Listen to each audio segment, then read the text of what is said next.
स्वागत है आपका विज्ञान वृक्ष पर, जो बीएससी के स्टूडेंट्स और एस्पायरिंग स्कॉलर्स के लिए ज्ञान और सफलता का एक अनोखा साथी है। हाय एवरीवन, वेलकम टू विज्ञान वृक्ष। तो हम लोग गैशियस स्टेट का टॉपिक पढ़ रहे थे, जिसमें लास्ट क्लास में हम लोगों ने आइडियल गैस, रियल गैस के बारे में देखा था। वेंडर वॉल इक्वेशन पूरी डिराइव कर ली थी।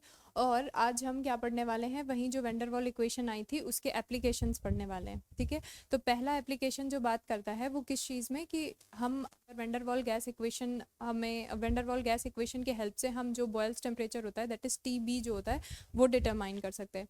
ठीक है, तो सबसे पहले ये चीज़ हमने पहले देख भी रखी है कि TB क्या होता है, दैट इज़ बॉयल्स टेम्परेचर क्या होता है, वो टेम्परेचर जहाँ पर जो रियल गैस है वो आइडियल गैस की तरह बिहेवियर शो करने लग जाती है, उसे हम क्या बोल देते हैं, बॉयल्स टेम्परेचर बोल देते हैं। ये एक कर्व भी हमने, ग्राफ भी बनाया था, उसमें हमने सीखा था, जो नाइट्रोजन वाला हमने देखा था कि अगर मैं PV वर्सेस P का ग्राफ बनाती हूँ, दैट इज़ PV अगर आप y एक्सेस पे लेते हो और प्रेशर आप x एक्सेस पे लेते हो, तो अकॉर्डिंग टू आइडियल, अगर आइडियल गैस है आपके पास गैस, तो क्या हो जाएगा उस टाइम पे, किसी एक पर्टिकुलर टेम्परेचर पे आपने आइडियल गैस का कर्व ये आएगा। ठीक है, कोई एक T1 टेम्परेचर है, तो अगर आपकी गैस आइडियल है तो वो ऐसा ग्राफ शो करेगी, straight line parallel to the x axis. ठीक है, बट आपने जो N2 के लिए देखा वो क्या था, जब T1 टेम्परेचर एक ये था उस टाइम पे, T2 टेम्परेचर था उस टाइम पे, और एक टेम्परेचर और T3 ले लेते हैं उस टाइम पे, इन तीन टाइम्स पे इनका वो क्या है, इनमें रिलेशन कैसा है, रिलेशन क्या मतलब T3 जो है वो ज़्यादा है एज़ कम्पेयर टू T2, और T2 ज़्यादा है एज़ कम्पेयर टू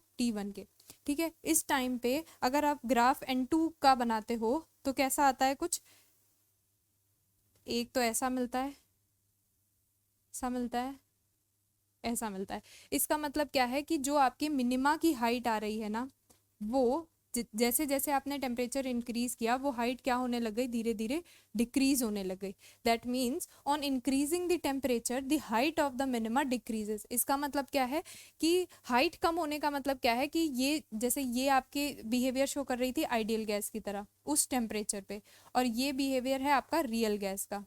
ठीक है, ठीक है, इसका मतलब क्या है कि जैसे जैसे आपने टेम्परेचर इंक्रीज किया, जो रियल गैस है वो आइडियल गैस में कन्वर्ट होना स्टार्ट कर दी, और वो टेम्परेचर जहां पर real gas completely ideal gas में कन्वर्ट हो जाएगी, उसे ही आपने क्या नाम दे दिया था, TB नाम दे दिया था।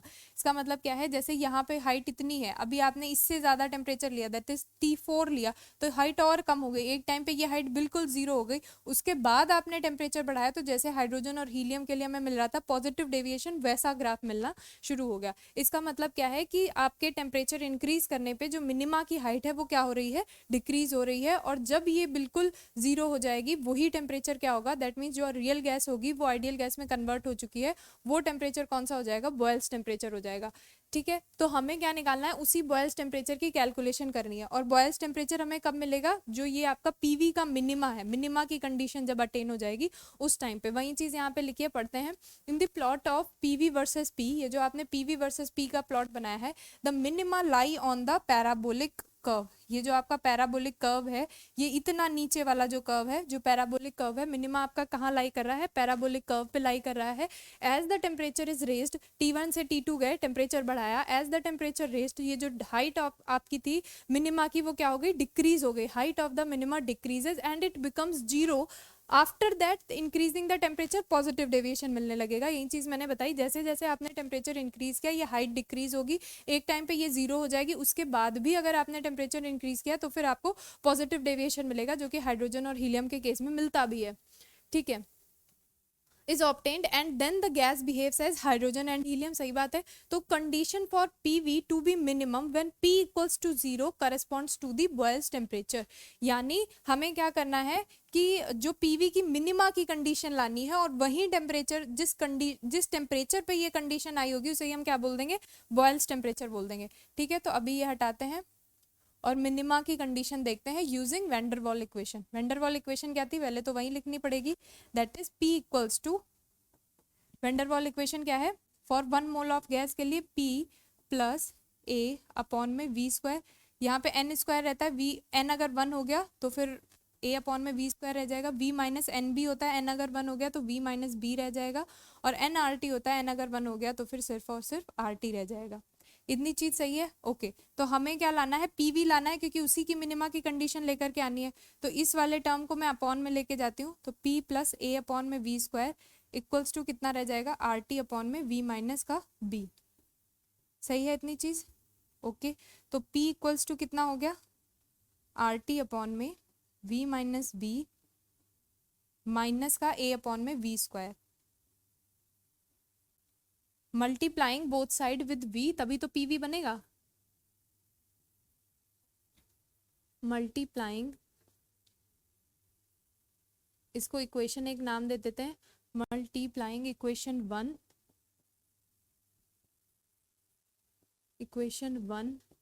With V, multiplying equation 1 with V, we get, क्या मिलेगा हमें, PV equals to R T upon में V माइनस बी, इधर आ जाएगा PV equals to R T upon में V minus B into V। सही है, V से हम मल्टीप्लाई कर रहे हैं, माइनस ए वी अपॉन में V square, minus A V upon में V स्क्वायर, तो एक से ये कैंसिल हो जाएगा, क्या रहेगा, आर टी अपॉन में V minus B into V minus A upon में V। अब हमें मिनिमा की कंडीशन लानी है, कब, जब P 0 हो। ठीक है, तो मिनिमा की कंडीशन के लिए आप क्या करते हो, डेल जैसे आप ऐसे बोलते हो y अगर x का फंक्शन है, फंक्शन ऑफ x है, तो आप क्या निकालोगे, पहले तो dy बाई डी एक्स निकालोगे। ठीक है, मिनिमा के लिए क्या करोगे, dy डी एक्स कैलकुलेट करोगे। ओके, फिर मिनिमा की कंडीशन के लिए क्या करोगे, dy बाई डी एक्स को इक्वल टू 0 पुट करोगे। ठीक है, यहाँ से x की वैल्यू आ जाएगी। यही चीज आपको इधर भी करनी है कि PV at P equals to 0 पे निकालना है, दैट इज PV को आपको डिफरेंशिएट करना पड़ेगा विद रिस्पेक्ट टू P। ठीक है, तो क्या हो जाएगा, डेल PV अपॉन में डेल P इक्वल्स टू, इसमें आप लगाओगे product rule, that is first function second का differentiation with respect to P, at constant temperature चल रही है चीजें, विद रिस्पेक्ट टू P। क्या हो गया, फर्स्ट फंक्शन सेकंड का differentiation plus second function into first का डिफरेंशिएशन, तो आर टी तो एज इट इज रहेगा इनटू डेल अपॉन में डेल पी एट 1 अपॉन में V माइनस बी का। सही है इतनी चीज? इसको मैं चलो लिख देती हूँ, ये आपका हो गया फर्स्ट फंक्शन और ये हो गया सेकेंड फंक्शन। सही है, ठीक है, तो फर्स्ट फंक्शन सेकंड का differentiation with respect to P plus second function first का डिफरेंशिएशन, तो आर टी तो कांस्टेंट है, बाहर रहेगा, V माइनस बी P पे डिपेंड कर रहा है, इसका डिफरेंशिएशन हो जाएगा P के रिस्पेक्ट में। ओके, और माइनस इस वाले टर्म का क्या रहेगा, माइनस डेल बाई किसके रिस्पेक्ट में करना है, P के रिस्पेक्ट में करना है, ऑफ A अपॉन में V का। अब चलिए स्टार्ट करते हैं डिफरेंशिएशन करना, तो ये हो गया आपके पास आर टी अपॉन में V minus B del V upon में del P at constant T, okay, plus R T V into इसका क्या हो जाएगा, माइनस का 1 अपॉन में V माइनस बी का, 1 अपॉन में x का कितना होता है, जैसे आप लिखते हो ना d by d x of 1 by x का, इसे मैं क्या लिख दूं, d by d x of x to the power -1, sorry -1, और x की पावर n का डिफरेंशिएशन क्या होता है, x की पावर n का होता है n x to the power n -1, that is क्या हो जाएगा, -1 x to the power -1 that is -1 upon में x स्क्वायर। ठीक है, वही चीज इसको जब आप x कंसीडर करके ले रहे हो तो 1 अपॉन में x स्क्वायर रहेगा, माइनस का स्क्वायर। एक सेकेंड,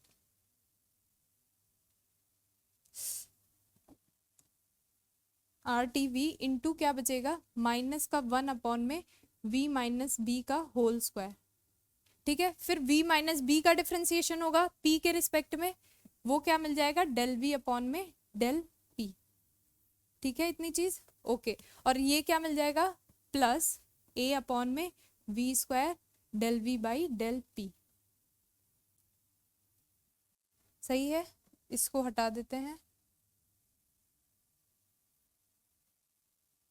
ओके, यहाँ तक डिफ्रेंसिएशन हो गया, आर टी अपॉन में वी माइनस बी, ये एज इट इज आ गया, आर टी वी आ गया, और -1 अपॉन में वी माइनस बी का होल स्क्वायर हो गया, ठीक है। फिर del V by del P आ गया, ओके, और ये प्लस में आ जाएगा ए अपॉन में V square del V by del P, ठीक है।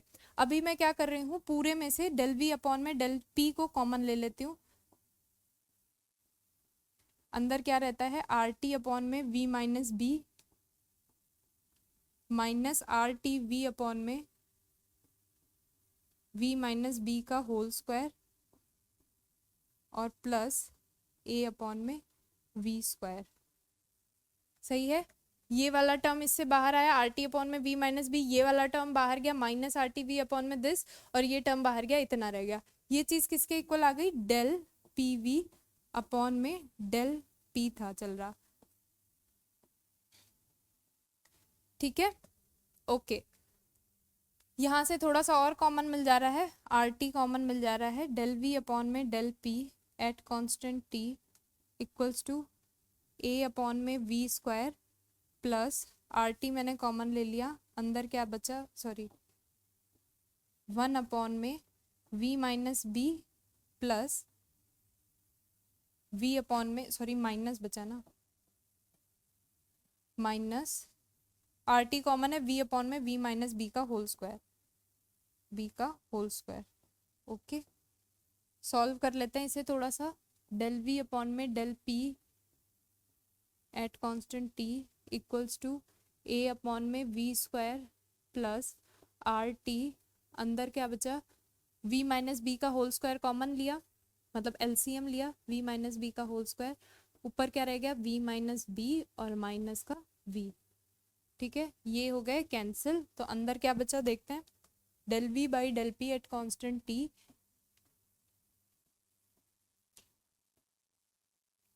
और अंदर रह गया ए अपॉन में वी स्क्वायर प्लस,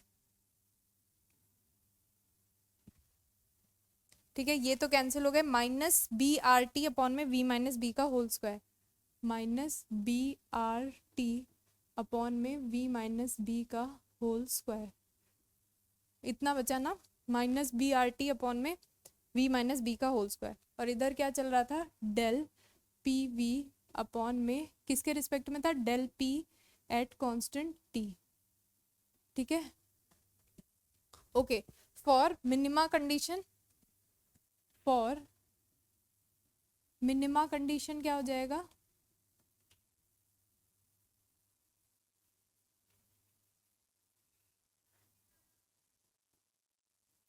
ये जो डेल पी वी अपॉन में डेल पी है एट कांस्टेंट टी, ये वैल्यू इक्वल्स टू 0 रखनी पड़ेगी।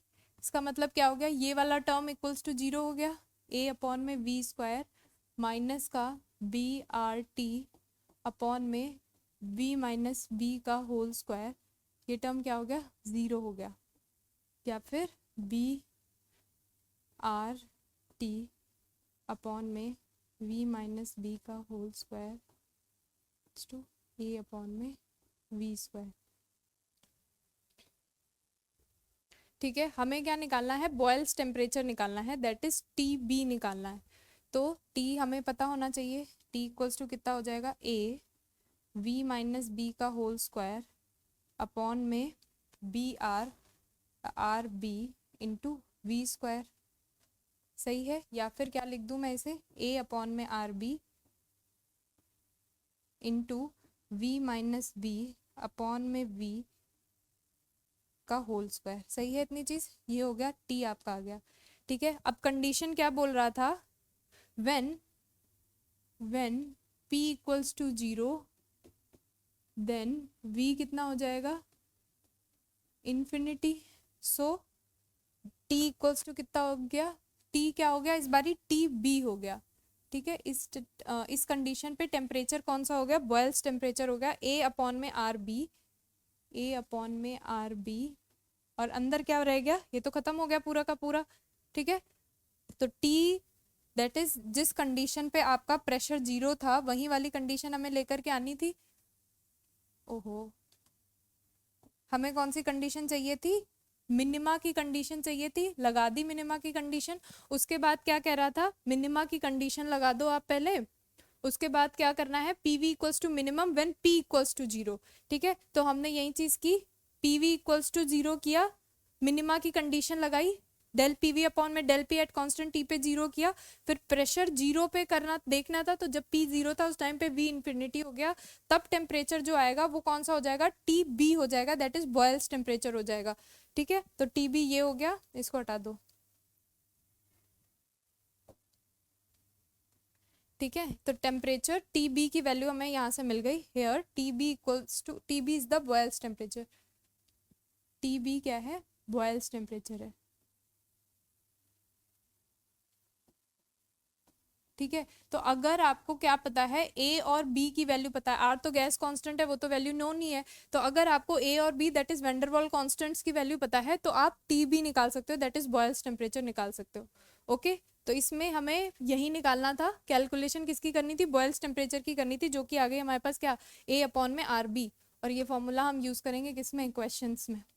ठीक है, नेक्स्ट मूव करते हैं, calculation of the second virial coefficient. हमने जो इक्वेशन निकाली थी वेंडरवॉल इक्वेशन, उसे अभी तक हमने बॉयल्स टेम्परेचर निकालना देख लिया। अगर वेंडरवॉल इक्वेशन है दैट इज, अगर मेरे को ए और बी की वैल्यू पता है, तो टी बी आ जाएगा ए अपॉन में आर बी, जो हमने पीछे देखा, ए अपॉन में आर बी, ए और बी पता होंगे तो बॉयल्स टेम्परेचर आ जाएगा। दूसरा क्या एप्लीकेशन है इसका, कि सेकंड विरियल कोफिशिएंट निकाल सकते हैं, जो हमने विरियल इक्वेशन पढ़ी थी, कौन सी पढ़ी थी विरियल इक्वेशन, आपके पास कुछ आ रही थी ऐसे, पी वी अपॉन में आर टी, जो हमने कंप्रेसिबिलिटी फैक्टर के टर्म में पढ़ी थी, जिसमें हमने कहा था जब कंप्रेसिबिलिटी फैक्टर के टर्म में लिखते हैं तो वो 1/v की पावर सीरीज में चलता है।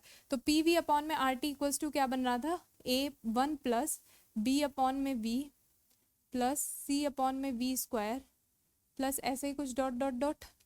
तो आर टी अगर मैं उधर भेजती हूँ, P V equals to R T bracket 1 plus B upon में वी प्लस सी अपॉन में वी स्क्वायर प्लस, सही है।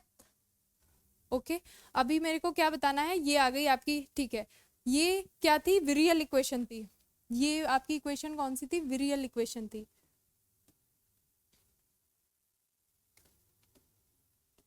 और वेंडरवॉल इक्वेशन क्या है हमारे पास, इसे 1 मान के छोड़ देते हैं।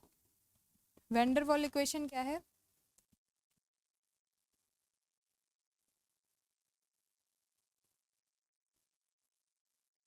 उसी से कंपेयर करेंगे तभी तो हमें बी की वैल्यू पता चलेगी।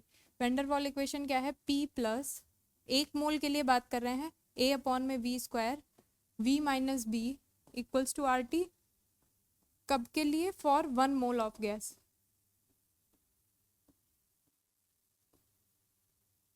One mole of gas. ठीक है, तो ये इस वाले टर्म में लेके आना पड़ेगा, दैट मीन्स इस ब्रैकेट को ओपन करना पड़ेगा, तो P V minus P B plus A upon में वी, ठीक है, ये वी से ये वी कैंसिल हो गया, माइनस ए बी अपॉन में वी स्क्वायर इक्वल्स टू क्या हो गया, आर टी हो गया। तो पी वी इक्वल्स टू क्या हो गया, ये सारे टर्म्स उधर भेज दिए, equals to R T plus P B minus minus A upon में V plus A B upon में वी स्क्वायर। अब देखो, सिंस जो ए और बी हैं वो बहुत छोटे हैं, तो मैं ये वाला टर्म नेग्लेक्ट कर सकती हूँ, वही चीज लिखते हैं इधर, since A and B are very small, अगर ये दोनों छोटे हैं तो इनका प्रोडक्ट भी छोटा आएगा, are very small, hence A B upon में V square can be neglected, can be neglected. ठीक है, तो इक्वेशन बिकम्स, इक्वेशन 2 ले लो, hence equation 2 becomes, hence equation 2 becomes, वो वाला टर्म गायब हो जाएगा, मतलब हटा सकते हैं उस वाले टर्म को।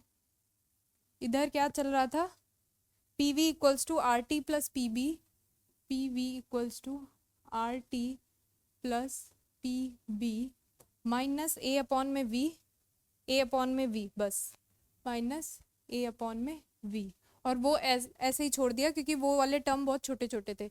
नाउ हमें पता है पी वी इक्वल्स टू होता है आर टी, तो मैं P की जगह पे क्या लिख दूं, RT अपॉन में V लिख रही हूँ। क्यों लिख रही हूँ ये देखते हैं, क्योंकि जो हमारे पास इक्वेशन है विरियल इक्वेशन वो V के टर्म में है, ठीक है। तो मुझे वैंडरवाल इक्वेशन को भी V के टर्म में बनाना पड़ेगा, ये वाले P को गायब करना पड़ेगा, ठीक है। तो क्या हो जाएगा, PV equals to RT plus P into B है, तो B एज इट इज रखा, P को मैं क्या लिख सकती हूँ, RT अपॉन में V लिख सकती हूँ, माइनस A अपॉन में V हो गया। सही है इतनी चीज।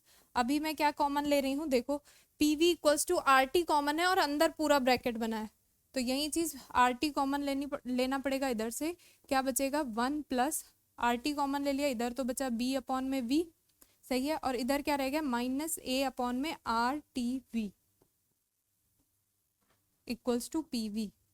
ये क्या बन गई इक्वेशन, कितनी बन गई है अभी तक, कितनी इक्वेशन हो गई, 2 इक्वेशन हो गई हैं, ये हो गई थर्ड इक्वेशन। नाउ अभी कंपेयर करते हैं। नाउ कंपेयरिंग इक्वेशन, कौन सी विरियल इक्वेशन कौन सी थी, पहली। Now comparing equation 1 and 3। Now comparing equation 1 and 3 क्या मिल जाएगा अपने पास, देखो ये वाला आपके पास क्या आ रहा है, PV equals to RT 1 plus ये पूरा टर्म, और यही चीज इसमें है, PV equals to RT 1 plus ये पूरा टर्म, अपॉन में सिर्फ V है, यहाँ पे अपॉन में सिर्फ V वाला है। इसका मतलब क्या है, इसका मतलब है B इक्वल्स टू क्या हो गया, देखना B अपॉन में V इक्वल्स टू क्या आ गया, B अपॉन में V इक्वल्स टू क्या आ गया, B अपॉन में V माइनस A अपॉन में RTV, या मैं क्या लिख सकती हूँ इसमें, चलो इधर नहीं नीचे लिख देते हैं, 1/V इसमें कॉमन लिया, अंदर रह गया B माइनस A अपॉन में RT, सही है। और इधर था B अपॉन में V, ये कैंसिल हुए, that means B equals to कितना आया, this implies that B equals to कितना आया, B स्मॉल b माइनस में A अपॉन में RT, सही है, ओके। तो ये आपका सेकेंड विरियल कोफिशिएंट आ गया, कैपिटल B को हम सेकेंड विरियल कोफिशिएंट कहते हैं, वो भी small b minus A upon में RT, जहाँ पे B और A क्या है आपके वैंडरवाल कांस्टेंट। तो by knowing the value of A and B that is van der Waals constant at particular temperature, second virial coefficient calculate किया जा सकता है। और यही हम निकालना चाह रहे थे, देखिए सेकेंड वेरियल कोफिशिएंट ही निकालना चाह रहे थे, calculation of second virial coefficient using क्या, वैंडरवाल इक्वेशन। तो हमने कुछ नहीं किया, ये अपनी इक्वेशन लिखी जो कि वेरियल इक्वेशन थी, वैंडरवाल इक्वेशन लिखी, इस टर्म में हमें लेकर के आनी है, तभी तो हम कंपेयर करेंगे, ओके। इस टर्म में लेकर के आए तो ये वाला जो पूरा आ गया, क्योंकि इसमें अपॉन में V था, B अपॉन में V था, उन दोनों को कंपेयर कर लिया, ये पूरी इक्वेशन बनी, तो सेकेंड वेरियल कोफिशिएंट आपका ये आ गया। नेक्स्ट, ओके सॉरी, नेक्स्ट क्या है, in the calculation of the molecular diameter, दो चीजें हमने निकालनी यूजिंग वैंडरवाल इक्वेशन। पहली कौन सी थी, बॉयल्स टेम्परेचर, एंड सेकंड कौन सा था आपके पास, सेकंड वेरियल कोफिशिएंट था। थर्ड चीज जो हम देखने जा रहे हैं वो क्या है, मॉलिक्यूलर डायमीटर है। तो जब हमने करेक्शन पढ़े थे प्रेशर और वॉल्यूम में, तो उसमें वॉल्यूम के करेक्शन में हम एक B टर्म यूज कर रहे थे, और वो आपके पास क्या आ रहा था, 4Vm आ रहा था फॉर 1 मॉलिक्यूल,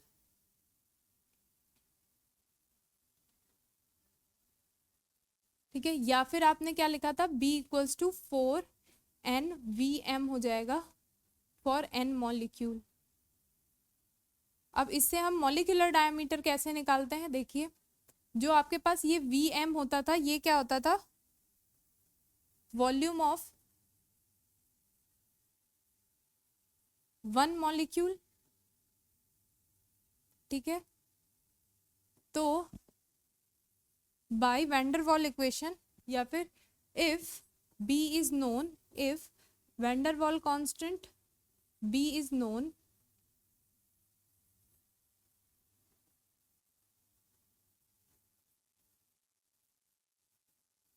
अगर हमें इसकी वैल्यू पता है, is known, then volume of 1 molecule, then volume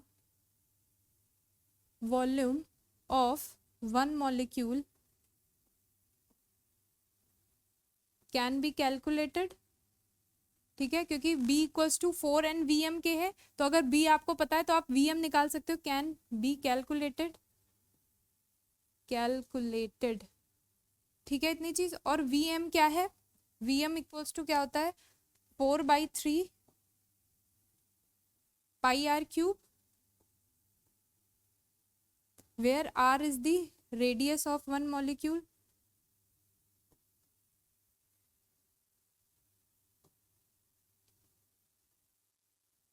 और इसी का तो डबल कर रहे थे, जो सिग्मा आ रहा था दैट इज वो आ रहा था आपके पास 2 और ये सिग्मा क्या है molecular diameter, molecular diameter.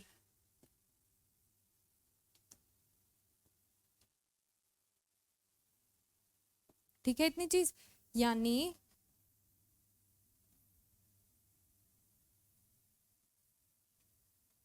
Okay क्या किया है मैंने, कुछ नहीं किया, बस हमें using virial equation using van der Waals equation हमें ये निकालना था कि कैलकुलेशन ऑफ मॉलिक्यूलर डायमीटर हम कैसे निकाल सकते हैं। तो हमें पता है कि B इक्वल्स टू 4Vm आता है। जब हमने वॉल्यूम का करेक्शन देखा था उस टाइम पे हमने ये प्रूव किया था कि जो B था वो 4Vm आ रहा था, और Vm क्या था वॉल्यूम ऑफ वन मॉलिक्यूल, और वॉल्यूम क्या होता है वॉल्यूम ऑफ वन मॉलिक्यूल, और उसका हमने क्या कंसीडर किया था 4/3 पाई आर क्यूब ये। और जैसे हमने कोलिजन वाले में पढ़ा था, एक ये आ रहा है एक ये आ रहा है कोलाइड करने के लिए, इसकी रेडियस आर है, ये इतना अंदर नहीं जाते ऐसे, ठीक है, इसकी रेडियस आर है, इसकी रेडियस आर है, और इस पूरे को आपने क्या बोला था सिग्मा बोला था, और वही चीज क्या आ रही थी 2r आ रही थी। तो अगर मेरे को एक मॉलिक्यूल का वॉल्यूम पता चल गया तो उससे r निकल आएगा, और r निकल आया तो फिर उसी का डबल कर देंगे तो मॉलिक्यूलर डायमीटर आ जाएगा। तो फिर से एक क्विक रिकैप लेते हैं हमने क्या क्या पढ़ा आज की क्लास में। ओके तो हमने क्लास स्टार्ट की थी एप्लीकेशन ऑफ वैन डर वाल से। तो वैन डर वाल इक्वेशन जो हमने पढ़ी थी आज की क्लास में, हमने देखा कि उस वैन डर वाल इक्वेशन अगर हमें पता है, उससे हमें ए और बी की वैल्यू पता है, तो हम क्या क्या चीज़ें निकाल सकते हैं। पहली चीज़ तो थी कि आप बॉयल्स टेम्परेचर निकाल सकते हो, दैट इज TB। वो हमने कैसे निकाला कि हमने ग्राफ पढ़ा था PV वर्सेज P का, तो वो क्या आ रहा था जैसे जैसे टेम्परेचर इंक्रीज कर रहा था जो मिनिमा की हाइट थी वो डिक्रीज करती जा रही थी। एक टाइम ऐसा आया कि जब मिनिमा की हाइट एकदम जीरो हो गई, दैट मीन्स उस टेम्परेचर पे जो आपकी रियल गैस थी वो आइडियल गैस में कन्वर्ट हो चुकी है, और वही टेम्परेचर कौन सा हो गया बॉयल्स टेम्परेचर हो गया, दैट इज TB हो गया। तो अपने को क्या करना है, जो आपके पास इक्वेशन है वैन डर वाल की उसमें पहले तो PV की वैल्यू निकालनी है। यहाँ तक हमने PV की वैल्यू निकाल लिया, उसके बाद हमें मिनिमा चाहिए PV का, दैट मीन्स हमने del PV with respect to P differentiate कर दिया, और मिनिमा के लिए क्या होता है यही चीज आपकी इक्वल टू जीरो होनी चाहिए, इक्वल टू जीरो कर दी। फिर वो कह रहा है मिनिमा की कंडीशन जब P इक्वल्स टू जीरो था उस टाइम पे जो टेम्परेचर आया वही बॉयल्स टेम्परेचर है, तो P इक्वल्स टू जीरो की कंडीशन लगाई, और हमें जो टेम्परेचर मिला वो क्या हो जाएगा बॉयल्स टेम्परेचर हो जाएगा, और वो आया आपके पास A/RB। ए और बी आपको वैन डर वाल कांस्टेंट है, अगर ये नोन है तो आप बॉयल्स टेम्परेचर निकाल सकते हो। फिर दूसरी चीज क्या थी, सेकेंड विरियल कोफिशिएंट निकालना था। तो विरियल इक्वेशन हमने पढ़ रखी है PV इक्वल्स टू RT, ये पूरी विरियल इक्वेशन हो गई, ये आपकी विरियल इक्वेशन हो गई, थोड़ा सा सिंप्लीफाई कर लिया। उसके बाद वैन डर वाल से इसे कैसे कंपेयर करेंगे, तो पहले वैन डर वाल इक्वेशन को इस टर्म में लेकर के आएंगे, इस टर्म में मतलब इस फॉर्म में एक्सप्रेस कर लेंगे जो कि आपने इक्वेशन 3 में कर लिया। उसके बाद उन दोनों को कंपेयर करके B की वैल्यू निकाली, और ये वैल्यूज भी इसकी भी हम यूज करेंगे किसमें क्वेश्चंस में, capital B equals to small b minus A/RT। तो अगर आपको A और B वैन डर वाल कांस्टेंट एक पर्टिकुलर टेम्परेचर पे नोन है तो फिर आप सेकंड विरियल कोफिशिएंट भी निकाल सकते हो। थर्ड चीज हमने देखी जो हमें वैन डर वाल इक्वेशन है उसकी हेल्प से हम मॉलिक्यूलर डायमीटर भी निकाल सकते हैं, क्योंकि करेक्शन के टाइम पे हमने देखा था जो B होता है वो 4Vm होता है, that is volume of the one molecule, और अगर वॉल्यूम पता चल गया तो 4/3 पाई आर क्यूब होता ही है, तो रेडियाई पता चल जाएगी एक मॉलिक्यूल की, और उसी का डबल करके आपके पास मॉलिक्यूलर डायमीटर आ जाएगा। तो आई होप यहाँ तक आपको चीज़ें क्लियर हुई होंगी। Okay, thank you so much.